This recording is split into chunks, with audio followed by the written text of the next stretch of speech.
This film is about the perspectives of males whose mental health has been impacted by rare diseases. I myself was diagnosed with a rare condition called Cowden syndrome 5 years ago, and since then I've started a support group for males living with impacted by rare diseases to talk about the mental health side of living with what they live with. The film is called Beyond Limits, and what you'll hear from it is other guys who are currently living beyond their limits really, to live as normal life or their best life as possible, despite being impacted by rare diseases. I think they've gone beyond their limits as well, kind of, and achieved amazing things, and they are an inspiration really to talk about your mental health, seek support, and normalise the stigma for men to express how they feel. Also, I think they to me add a mental strength to talking about their mental health. I think it needs to be seen in more of a positive light, and I think bringing the word strength to mental is kind of a positive, more hopeful, an encouraging thing for other males to do the same. Anyway, hope you enjoy.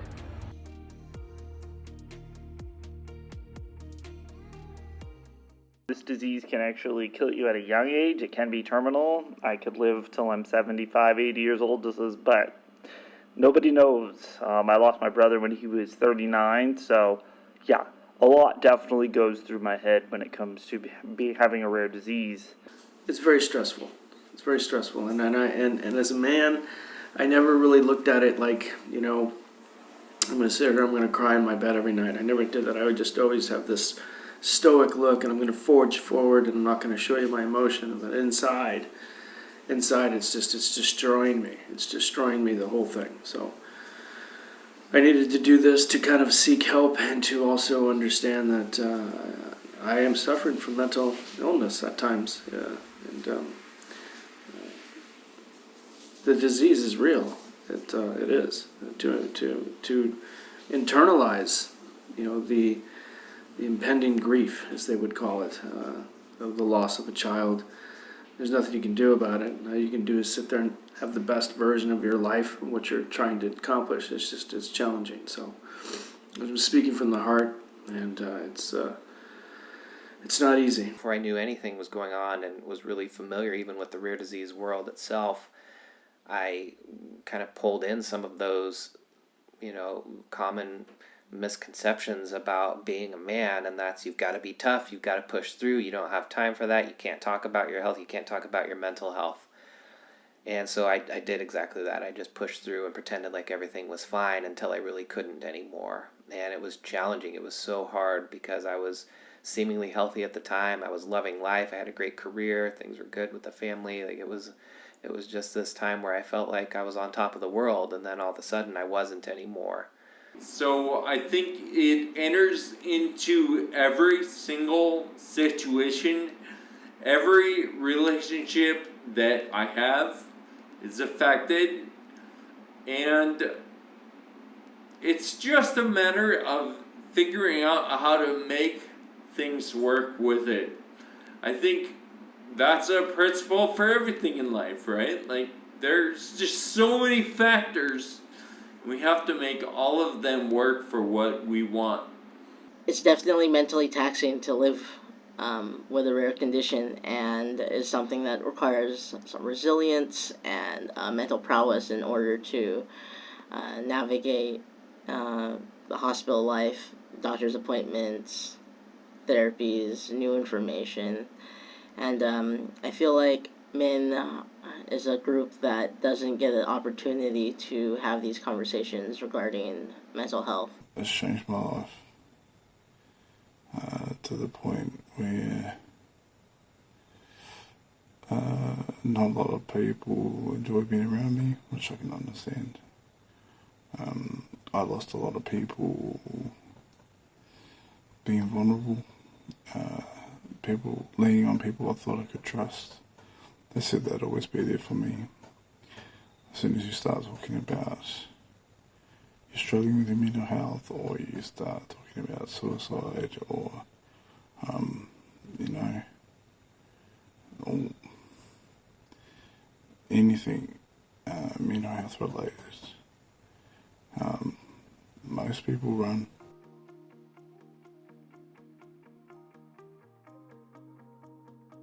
Men are raised to be the strong ones, to let everything stay inside.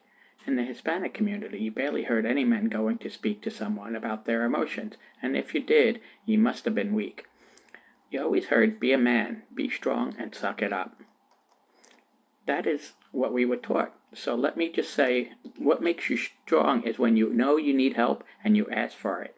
We're taught to, have a stiff upper lip and not to talk about our emotions and not ever show vulnerability, and that's certainly not something that you can grit your teeth and bear it through living with a rare condition. That's why a lot of men, especially in my part of the country, of the world, just commit suicide. This is why, because men bottle up their issues.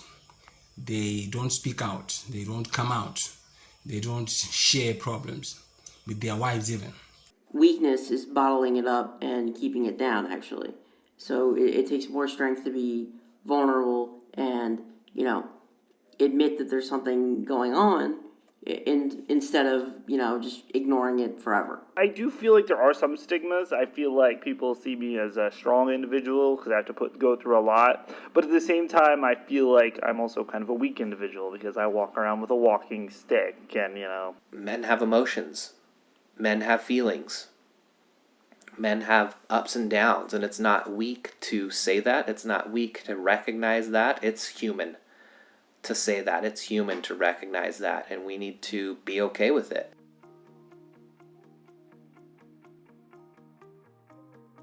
I find that my best approach is through peer support, having people around me who are positive, people I feel I can talk to. I think that is what works for me. Not so much professional help, but definitely some of the rare disease men's groups, and there's also groups for adrenal myeloneuropathy patients. So, yeah, absolutely. I've never sought professional support, but I don't think you need professional support in my opinion. I feel like peer-to-peer support is the best.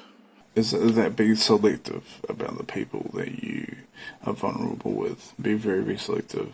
Be picky. You don't have to completely drive your guard down with everybody. But for me, what helped the most was finding my people, finding my brothers and my sisters that were going through what I was going through. Because nobody understands better than your own people. The gratitude that you have for these people, it's life-changing, life-saving. Absolutely. I sought and I got and I connected. That's just one of the things, and it's there's so much mental health issues out there. There are so many mental health providers. There's so many people in mental health trying to help us. And it was just as simple as picking up the phone or talking to my therapist or people who invited me to share my story in this app. So thank you for that. I have been lucky enough to have the same counselor for over 11 years. She has been a godsend. She has saved my life on more than one occasion and made me realize how strong I am as a rare disease patient and pushing on even with my pain and some of my limitations. I think it's about putting things on the table and saying them out loud so you can understand them yourself. I think the process of putting things into words really helps us understand what things mean to us and to the people around us. Seeing a therapist has been an incredible blessing for me, and I can't wait till my next appointment.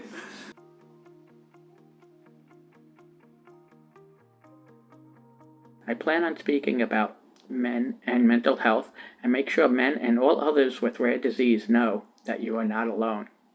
I plan to continue to seek support. I plan to continue to talk about my journey in hopes of, helping myself and possibly helping others as well, if it resonates. And I want to continue to give myself permission to feel the feelings that I have along the way. To be able to function totally normal, like, kind of work through all my stuff. Like, I'm still working through it. So in the future, we would like to see that, I don't really need to worry about it as much. Or, I live with it and I know how to cope and stuff like that. My hope is that we continue to consider mental health to be really just part of overall general health.